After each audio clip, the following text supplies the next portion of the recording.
dans La Leçon, le podcast sur l'art d'échouer. Cette semaine, je reçois une femme qui accompagne l'un des moments les plus bouleversants d'une vie, la naissance. Élise Destan est sage-femme libérale. Chaque jour, elle est aux côtés des femmes pendant leur grossesse, après l'accouchement, dans ces moments où le corps change, où les émotions sont immenses et où la vie bascule. Mais Élise a choisi de partager ce métier au-delà de son cabinet sur Instagram sous le nom de @la.sage.femme. Elle parle de grossesse, de postpartum, de santé des femmes, et ça c'est important de le souligner de manière plus générale, avec beaucoup de pédagogie et de douceur. Elle est autrice avec sa sœur Marion, parce que j'ai l'impression que tu t'arrêtes jamais, hein. Il y a toujours un nouveau petit projet. Ma grossesse sereine et gourmande et mon postpartum serein et gourmand, ainsi qu'un carnet de maternité. Des ouvrages pensés pour accompagner les femmes de façon concrète et bienveillante pendant cette grande traversée qu'est l'arrivée d'un enfant. Avec Élise, on va parler d'un métier qui voit naître des vies, mais aussi des peurs, des doutes, des moments de fragilité, et puis des leçons que les femmes lui ont transmises. Hello Élise! Salut Pauline! Comment ça va? Ça va bien, merci pour cette très belle présentation. Je ne m'attendais pas à... Je me suis concentrée fort. Une très belle plume, dis donc. Merci. Dis-moi, j'ai envie de parler avec toi de ce moment bouleversant qu'est la naissance. Et toi qui accompagnes toutes ces femmes qui doivent à chaque fois avoir des petites bribes de témoignages, là où les femmes se livrent avec vulnérabilité, j'imagine, face à toi. Est-ce que tu as un moment qui te vient en tête, une grande claque que tu as prise durant un accouchement? Alors, durant un accouchement, non, pas forcément, mais durant une garde de façon plus générale. Ça remonte un peu maintenant parce que, comme tu l'as dit, maintenant je travaille en libéral. Ouais. Donc j'ai mon cabinet, je fais plus d'accouchement, j'accompagne le suivi gynéco, le suivi de grossesse, le postpartum et tout. Et il y a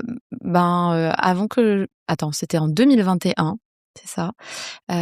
Ça Avant passe que vite, hein. Oui, C'est terrifiant. c'était ça. Il me semble que c'est 2021, quelque chose comme ça. Enfin bon, il y a quelques années, avant que je démissionne en fait de l'hôpital, de la maternité, j'ai fait une garde qui était horrible. Oh waouh! Ouais. Ok, tu vas nous plonger dedans minute après minute. Et j'en avais pas mal parlé sur mon compte Insta déjà. Quand t'es sage-femme, tu fais tes gardes généralement de 12 heures en salle de naissance. Donc c'est soit, on va dire, 7h, 19h, soit 8h, 20h. Et pendant cette garde en salle de naissance, nous, on était 2 sages-femmes et une qui reste pas toute la garde. Elle est là tu vois, elle est là 8 heures. Et durant cette garde, en fait, on a accueilli 10 bébés. 10 ou 11 bébés, enfin énorme, tu vois. Et en fait, notre prise en charge de toutes ces femmes qui étaient en travail, c'était un bordel monstre en salle d'accouchement. Mais les hurlements de tous les Pas côtés. tant les hurlements, mais en fait, t'étais à droite, à gauche, t'allais dans une salle, tu revenais, puis en fait, elle avait envie de pousser, et puis il y avait elle aussi, enfin c'était le gros bordel, et puis elle, il lui fallait sa péridurale, enfin c'était un gros bazar. Et en fait, cette garde, nos prises en charge étaient vraiment pas optimales, que ce soit pour les mamans ou pour les bébés, et même pour nous.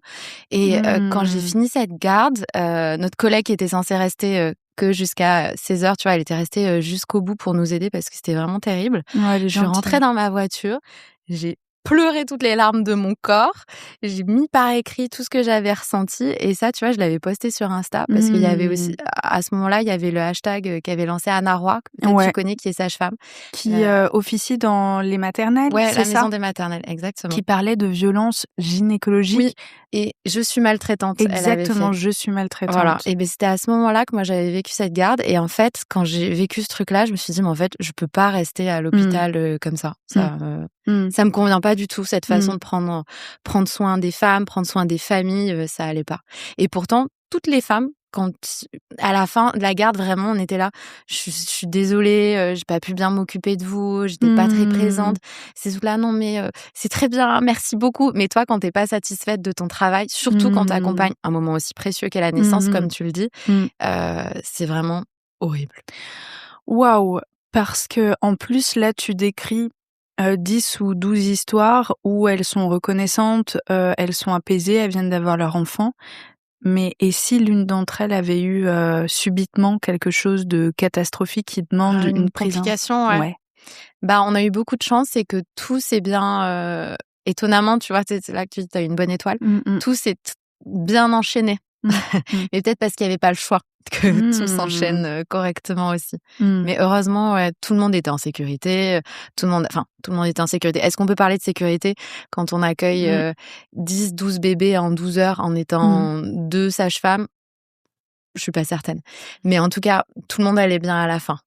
Dieu merci, elle s'en rendait pas compte sur le coup parce que, mon Dieu, c'est terrifiant de se dire: «Je suis pas tout à fait en sécurité». Elle s'en rendait pas compte, oui et non, parce qu'elle nous voyait courir à droite, à gauche, tu vois? T'arrives, tu fais très vite ton truc, puis après, paf, tu repars dans une autre salle, tu fais très vite, puis tu retournes dans l'autre et ainsi de suite.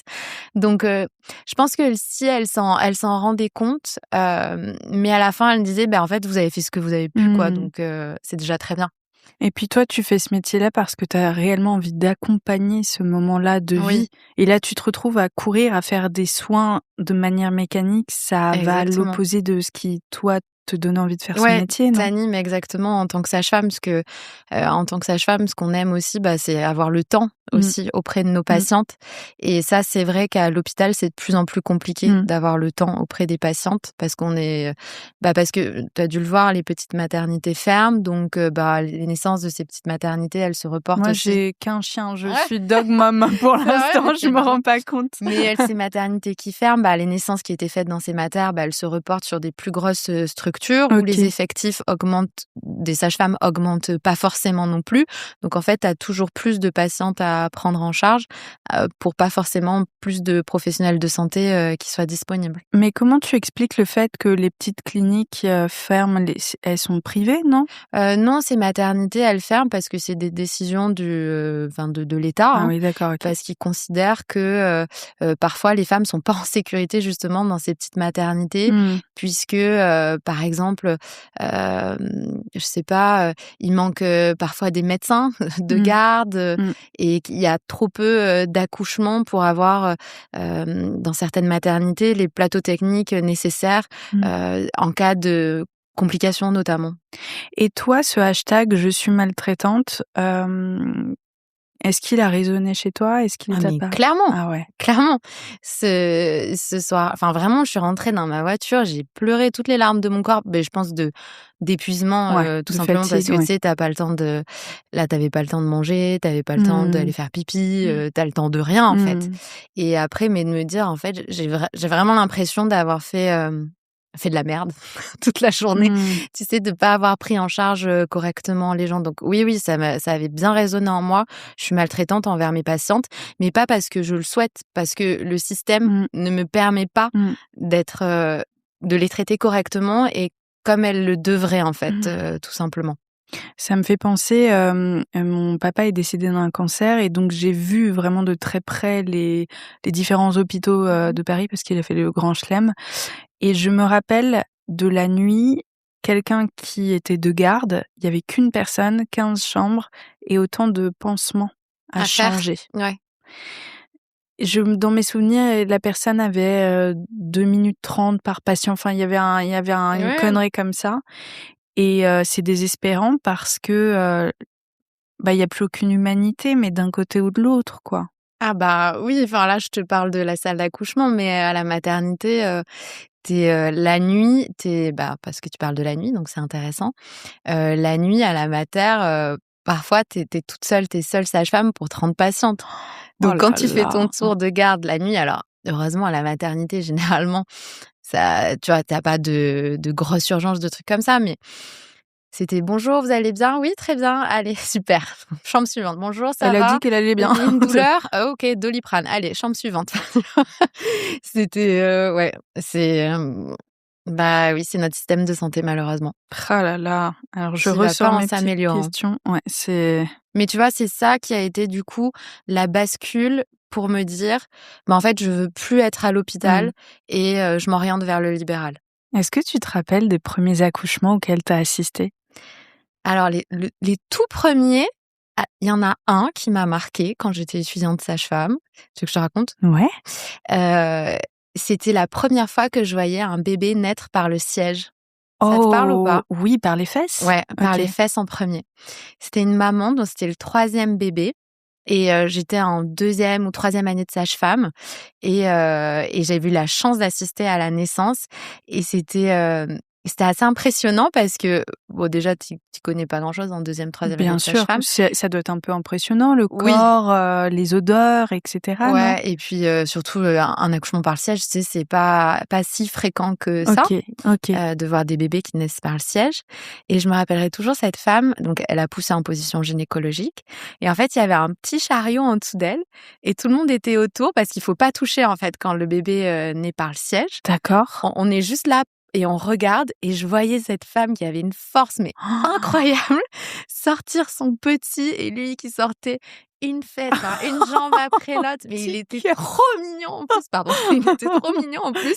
Et après tu l'aides pour sortir les épaules. Alors celui-ci m'a particulièrement marquée. Mais alors attends, normalement, quand je m'y connais pas très bien, mais quand le bébé ne s'est pas retourné comme il devrait, il y a une manipulation qu'on fait, pendant la grossesse? Ouais. Tu peux. C'est quand le bébé est en siège, soit il peut être en siège, c'est-à-dire les fesses en premier, soit en tête avec la tête en premier. Donc le plus fréquent, c'est d'avoir la tête en premier, évidemment. Mais c'est pas parce qu'un bébé est en siège que c'est une pathologie, tu vois. Un bébé peut très bien naître par voie basse en ayant les fesses en premier. C'est juste que on fait son petit signe de croix, quoi. On sait que les naissances par la tête sont plus faciles, entre guillemets, je vulgarise plus, que les naissances par le siège. Et donc, pendant la grossesse, on peut proposer aux mamans, effectivement, quand tu as ton bébé qui est en siège, de le tourner manuellement, ce qu'on appelle une VME, une version par manœuvre externe, pour essayer de lui faire passer les fesses vers le haut et la tête vers le bas. Mais des fois, ça échoue. Et puis, il y a aussi certaines mamans qui ne le souhaitent pas.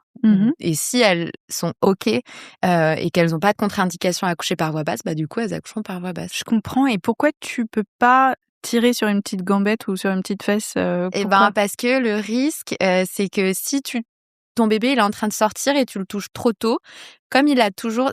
En fait, ce qui sort en premier, c'est pas ce qui est le plus gros, tu vois, par le siège. Ouais. Et donc, si tu le touches un peu trop tôt, le risque, c'est qu'il relève les bras comme ça et qu'après, ça soit plus compliqué pour le faire sortir. Effet stérilet, quoi. Ouais, c'est vrai, c'est ça.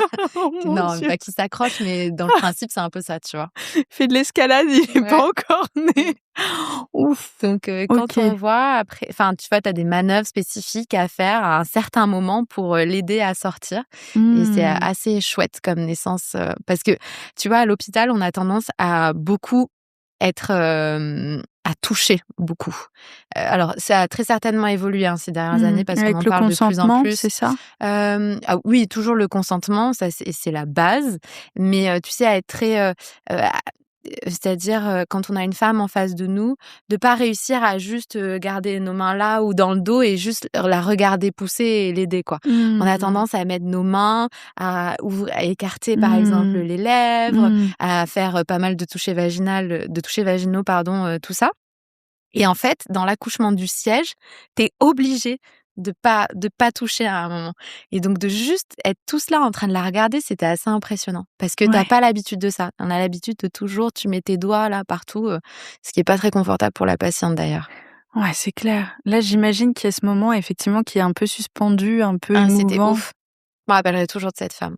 Ah, c'est beau ça. Il y a des patientes comme ça qui t'ont marqué? Elle. Et un deuxième accouchement où j'étais de garde à la maternité au service des urgences. Donc, c'est une grosse structure là où je travaillais. Et tu as le service accueil urgence et après le service vraiment salle de naissance. Et donc, moi, j'étais de garde sur ce service accueil urgence. Et je me rappelle, j'étais dégoûtée d'être là parce que je préférais être en salle de naissance. Ouais, je comprends. Je disais à mes collègues, oh, putain, j'ai trop envie de faire un accouchement, Enfin, c'est pas faire un accouchement, non, c'est accompagner une naissance. Et donc, la garde se passe. Pas d'accouchement, que des femmes orientées en salle de naissance. Bon. Et puis arrive vers 6h du matin, tu vois, la relève était à 7h et je crois 6h ou 6h30. C'est toujours comme ça, c'est toujours dans des moments. Il y a une étudiante sage-femme qui monte et qui dit, il y a une dame qui arrive, je crois qu'elle est pas très bien. Je dis, bon, ok, elle monte, il y a pas de souci. Puis cette dame, elle arrive, elle marche, tu vois. Normal, donc tu te dis, bon, si elle marche, c'est que normalement, tu as un peu le temps et que tranquille, quoi. Elle va aller, je vais l'examiner, elle va aller dans le service de salle de naissance. Et puis, tu sais, elle parle pas. C'est les gens qui, je sais plus qui c'est qui l'accompagnait. Mal, quoi. Qui parlait pour elle. Je dis, bon, venez, on va aller dans un box de consultation. Et elle parle toujours pas.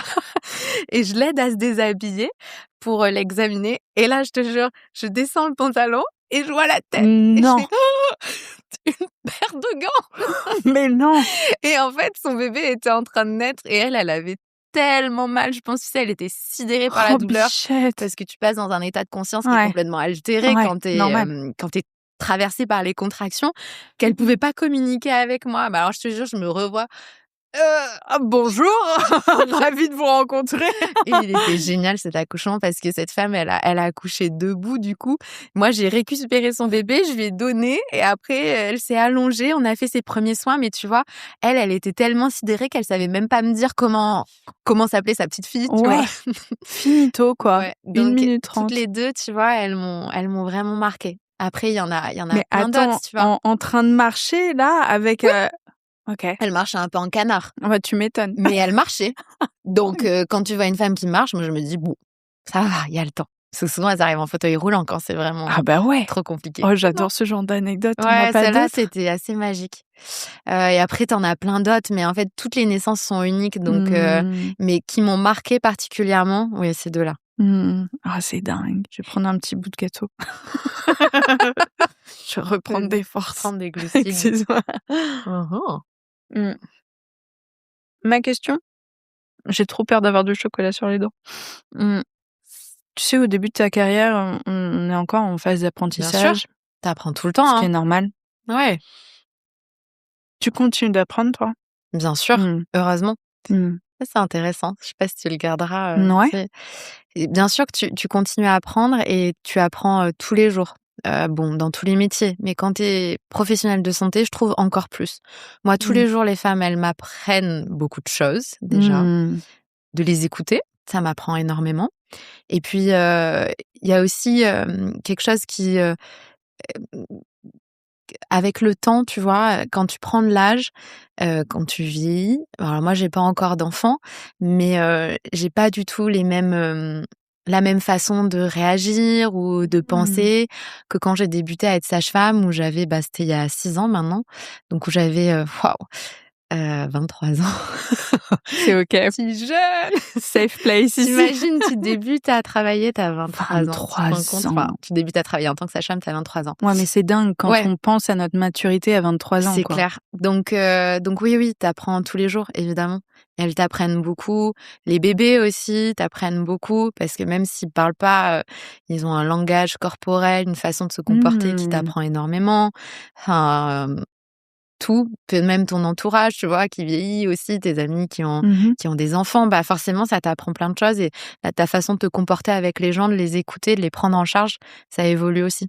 C'est ça aussi qui est chouette. Dans le bon sens. C'est hyper intéressant. Dans le bon sens, et je suis sûre qu'avec l'âge, ta maturité émotionnelle, c'est évidemment développé, ta profondeur aussi. Et ça doit être juste magique de réaliser que, là, ce que tu apprends, c'est tout ce qu'il y a autour de l'aspect médical et ce qui compte tout autant dans ce moment de grande vulnérabilité. Tellement. Ouais. Et surtout, c'est hyper intéressant ce que tu dis parce que il y a ce qu'on apprend dans les livres, tu vois, c'est un peu bateau ce que je veux dire, et ce que tu apprends sur le terrain qui est complètement différent. Et en fait, il y a énormément de choses qui se jouent juste dans l'écoute des femmes, des familles plus globalement, et juste être là en fait. Parfois, un silence parle plus que des mots sur certaines choses. Et c'est bateau, mais c'est vrai. C'est bateau, mais je pense que c'est hyper important de le dire et on ne comprend pas à quel point c'est nécessaire dans notre société où tout va vite, où les rendez-vous Doctolib, tu regardes la grille et tu réalises que c'est toutes les 10 minutes avec ton médecin généraliste. Et on peut pas le juger non plus parce qu'on sait à quel point que, tu vois. Mais moi, enfin, tu vois, en libéral, c'est pareil. Des fois, alors j'ai pas dit consultation toutes les 10 minutes, mais t'es obligé malheureusement de faire des créneaux courts parce que tu te fais lapiner, comme on dit. Les gens se pointent pas. Ils annulent sinon 2 heures avant. Bon, ça, tu peux le modifier, le délai d'annulation, mais donc t'es et comment dire, il y a une telle demande aussi que t'es obligé parfois de doubler, tripler les rendez-vous, malheureusement. C'est ça. Je parle pas pour moi spécifiquement, mais Ouais, mais on Mes sait à confrères quel et point consoeurs, aujourd'hui, il y a très, très peu de professionnels de la santé. Il y a juste plus le choix et puis il y a des zones où c'est tellement compliqué de prendre un rendez-vous. ça c'est clair. Mais ça va tellement vite, tout va tellement vite dans notre monde que parfois juste de prendre un temps de pause et un silence, comme tu le dis, c'est hyper puissant. Hyper bénéfique, ouais. C'est beau tout ça. Et tu parles du fait d'apprendre en permanence. J'imagine que c'est l'objet de mon podcast. Oui. L'échec, le rebond, l'apprentissage, hem, l'humilité aussi Mmh. qu'impose ta profession. Est-ce que tu as un souvenir marquant, hem, de moments où ça aurait pu basculer? Justement, tu as tendance à être happé par ces histoires qui sortent, de l'ordinaire et tu as un truc, oui, un peu sans sas de: «Putain, elle a perdu tout son sang, son bébé, il allait pas bien et il lui arrivait ceci et cela». C'est vraiment de mettre leur petite imperméable et de laisser le truc Mmh glisser sur elle et de se mh. concentrer sur des alors il faut, hein, connaître les complications et cetera, c'est important, mais pas que se focus sur ça. Parce que Ça fait du bien d'entendre dans la ça. majorité Ouais. des cas, ça se passe très bien et heureusement, Mmh. heureusement. Ma maman a eu l'accouchement le plus merveilleux qui soit. Elle n'a même pas souffert. Je pensais que tous les accouchements étaient comme ça, moi, tu vois? Mmh. Hem, Mais je c'est s bien que tu aies ce mindset. Tu as des frères et sœurs ou pas, Pauline? J'ai pas de frères et sœurs, mais moi, ça m'a jamais fait peur d'accoucher puisque ma mère avait une Bah vision oui, hyper positive, oui, c'est tu ça vois? qui est fou. C'est que la façon c'est marrant, hein, mais la façon dont et ça on le retrouve beaucoup, la façon dont ta mère a accouché conditionne aussi toi, C'est vrai? ton OK. ta vision de la naissance. Moi pareil, je suis la OK. troisième de ma fratrie, 3 sœurs et ma mère elle m'a toujours dit donc je suis sortie comme une lettre à la poste sans péridurale. Oh Donc tu vois, waouh! pareil, je Lettre à me la poste dis: plus sans péridurale, on pourrait se dire que «Incroyable». ouais, Et du coup, je me suis toujours dit: «Bah, oui, en fait, la naissance, ça va, quoi, un petit timbre et tranquille». Mais tu vois, c'est marrant parce que ça ouais, se confirme c'est sur toi marrant. et sur beaucoup de femmes, quand tu discutes avec elles, la façon dont leur maman a accouché, elles vont te dire, elles vont avoir une vision de la naissance plus ou moins positive. Ça doit t'apprendre beaucoup, beaucoup, sur la vie aussi d'accompagner ces femmes par leur schéma de vie parce que là, on parle de l'aspect médical, mais j'imagine qu'on doit te confier tellement d'histoires Ouais, bouleversantes, non? beaucoup, beaucoup, ouais. C'est un métier qui est difficile, sage-femme, aussi parce que, tu es comme une sorte, d'éponge Mmh. émotionnelle pour tes patientes. Et dans le positif enfin, comment dire? C'est pas positif et négatif.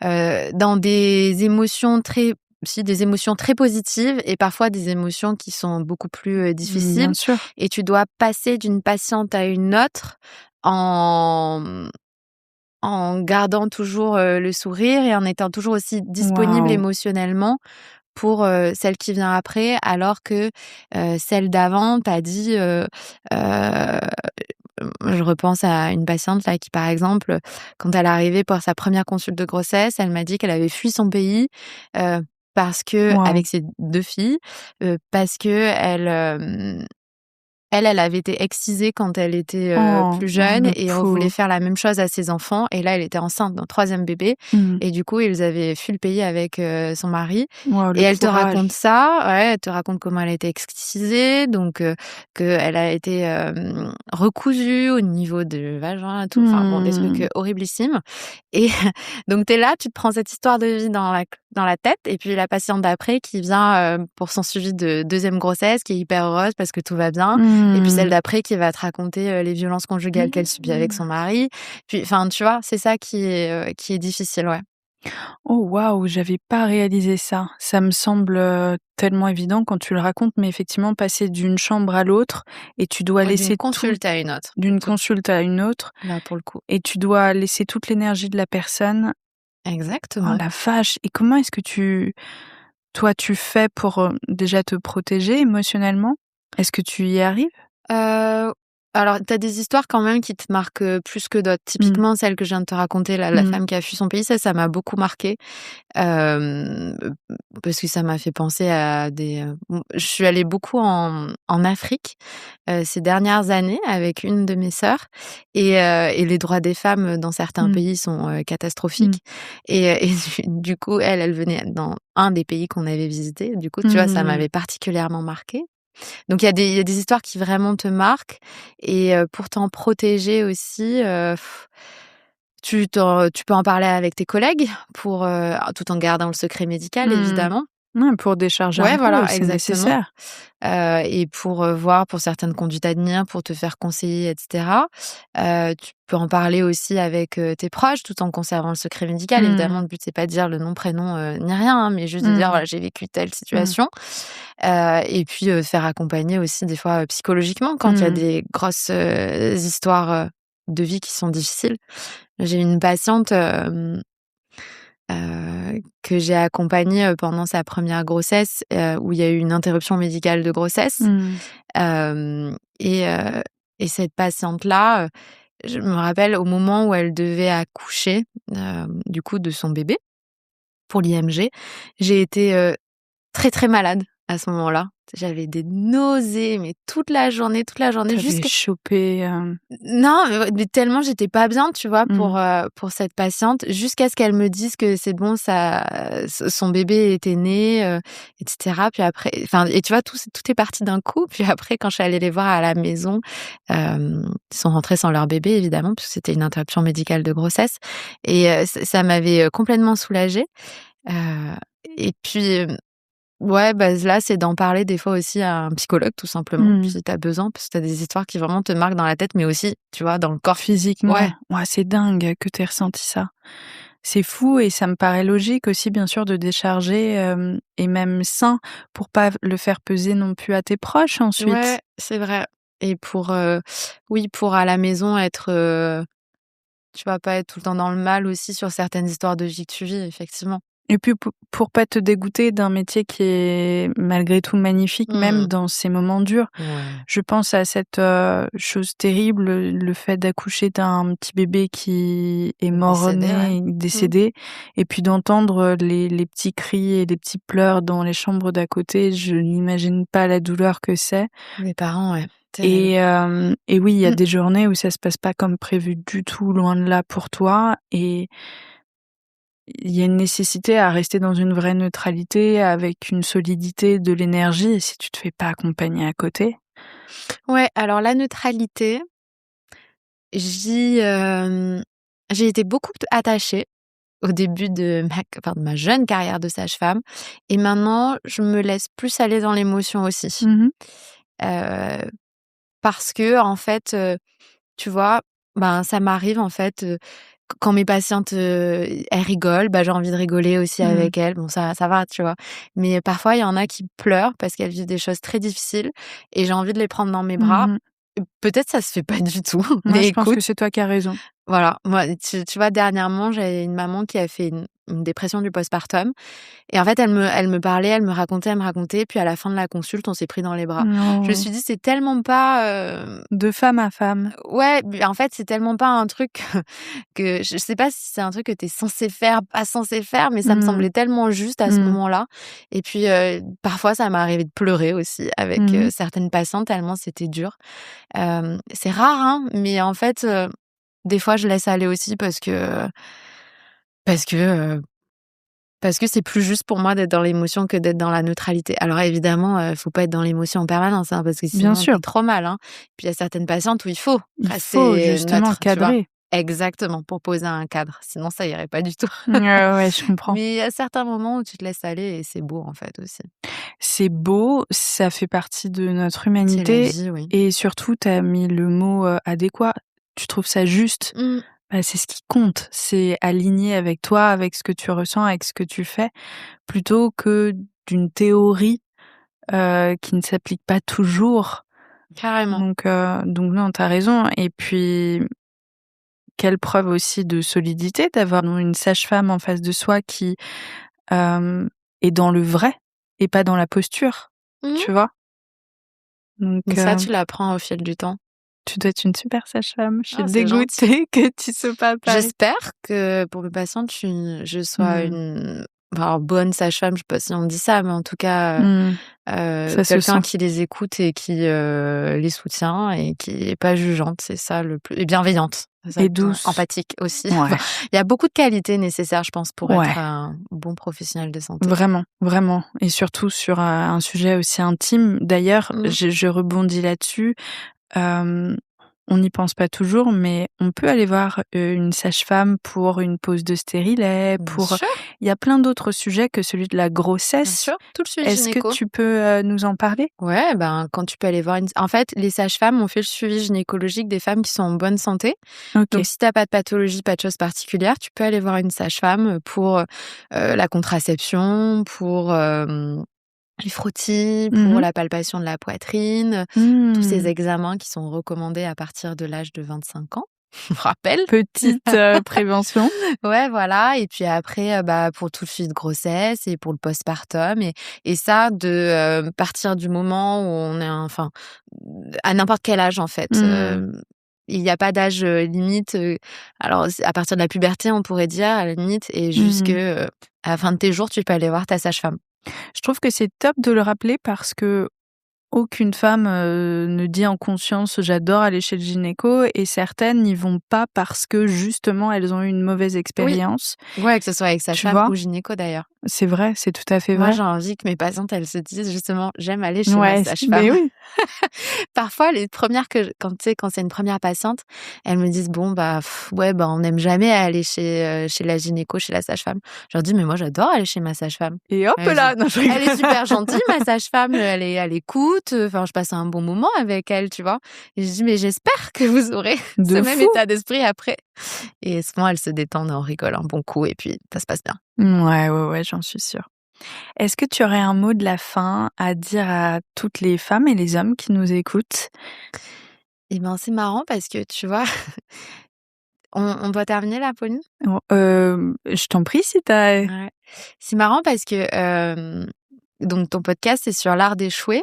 Et quand on a discuté ensemble et tu m'as dit jamais reçu de sage-femme, moi, ce que ça m'a évoqué dans un premier temps, ton podcast, l'art d'échouer, c'est comment je suis rentrée. Jamais voulu être sage-femme. C'est pas vrai? Non, jamais. C'est pas du tout un métier qui m'attirait. Enfin, je me suis souvent dit c'était ma vocation, un truc comme ça. Pas du tout. Pas du tout pour moi, sage-femme. Et en fait, je suis partie en première année de médecine. Toi, tu te voyais dans le corps médical, enfant? Oui. Ok. Je voulais être... je sais pas si je me voyais ou si c'était ce qu'on projetait sur moi. Ah, c'est intéressant ça. Mais toujours ça. Bien sûr. Ce que tes parents projettent sur toi. Bien sûr. Mais bon, en tout cas, je suis partie en première année de médecine avec ma meilleure copine à Limoges. L'enfer. Au moins, ça te fait te concentrer sur tes études. Tu vois? Il n'y a pas de ouf des distractions. À Limoges, non, moi, j'ai pas aimé. Mais bon, bref. Donc, je suis partie à Limoges faire ma première année. Et moi, je voulais être gynéco. Bon, tu vois, ça ressemblait quand même à sage-femme. Quand même. Mais gynéco. Ok. Et donc, je fais ma première année, je l'ai foirée, donc je l'ai redoublée. Et donc, je fais une deuxième première année. Et en fait, quand je suis sortie de... Tu sais, tu as plusieurs spécialités. Quand tu fais ta première année de médecine, tu as médecine, dentaire, pharmacie, sage-femme, kiné. Et je crois ergothérapie aussi, truc comme... Je sais plus. Et moi, j'avais j'avais sélectionné plusieurs concours. J'avais sélectionné médecine, dentaire, sage-femme et pharma. Je savais que pharma et dentaire, tu vois, je n'allais pas m'y pointer. Et en fait, j'avais le concours de médecine et le concours de sage-femme, un le matin, un l'après-midi, ou les deux qui s'enchaînaient. Waouh. Et je suis sortie de mon concours de médecine et je savais que j'avais foiré. Mais tu sais, foirer en médecine, c'est que tu savais que tu n'allais pas avoir 16, mais que tu allais avoir 13 ou 14, quoi. Et je me revois sur le parvis de la fac. J'ai appelé mon copain de l'époque et j'avais dit j'ai foiré en fait mon concours, je sais que je l'aurais pas. Il y a sage-femme après, j'ai pas du tout envie d'aller. Enfin, tu sais, j'étais en pleurs. Oui, c'était je pleurais. J'ai l'impression d'avoir loupé ma vie. En plus, bien sûr. T'as 18-19 ans et t'as l'impression que ton monde s'effondre autour de toi, quoi. J'ai déçu tout le monde. Et il m'a dit: «Mais si, vas-y, vas-y, vas-y, vas-y». J'étais là: «Non, j'ai pas envie». «Mais si, Tu vas-y». voulais même pas aller au concours de Je voulais pas y sage-femme? aller, mais j'étais Mais non. dégoûtée. Tu te rends compte quand tu as préparé toute ton année et que tu sais que tu vas pas l'avoir ou tu as l'intuition que tu vas pas l'avoir? Bon bref. J'y vais quand même à ce concours de sage-femme. J'avais pas suivi un seul cours de l'année, mais il y avait des modules en commun, tu vois, avec médecine. Au moins, tu y allais l'esprit léger, Oui. sans pression. Ouais. Et je me revois dans cet amphithéâtre. Je crois que tu avais un temps minimum où tu étais obligée de rester dans l'épreuve. Donc, je fais mon QCM, machin truc, je le pose.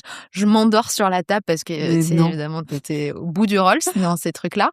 Et puis, le temps minimal s'écoule, je pars. Et arrivent les résultats du concours, quoi. Et là, je vois que je suis première recalée médecine. Mais non. La place du con. Oh, ma pauvre.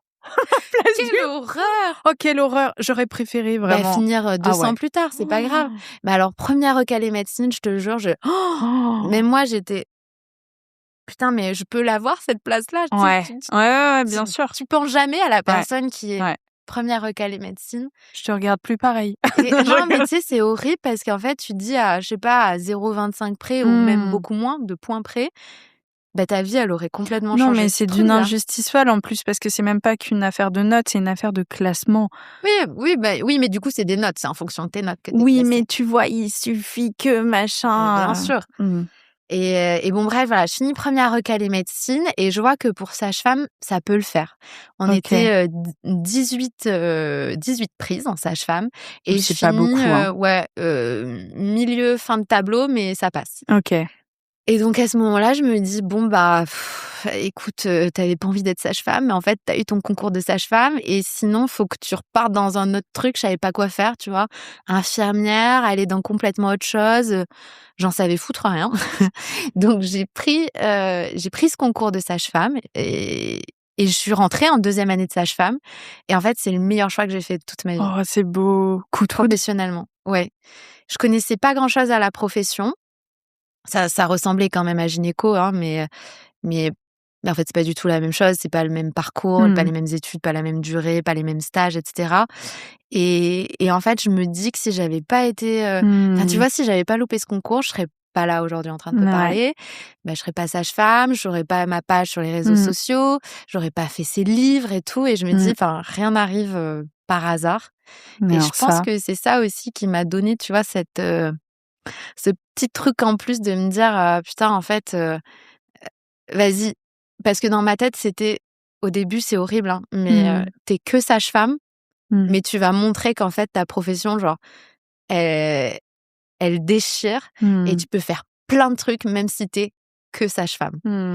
Wow. Je pense qu'il y a eu un petit truc où j'ai voulu me prouver des choses à moi-même, tu vois, tous les projets, machin, truc. Là, t'as raison. Bon, ça a ralenti. Mais, elle est géniale, tu vois, cette histoire. c'est pour ça que c'est pour ça que j'aimais ton podcast, parce que quand je l'écoutais, je me disais, la première fois que j'ai écouté un épisode de ton podcast, je me suis dit, c'est quoi le premier échec auquel tu penses, qui t'a donné une leçon et qui a fait basculer ta vie? Bah, c'était mon échec de médecine. C'est dingue parce que tu le dis très bien, ça a fait basculer ta vie et ça m'amuse parce que t'es un peu plus mystique que ce que tu Bien sûr. parais quand tu dis que rien n'arrive par hasard. Bah oui.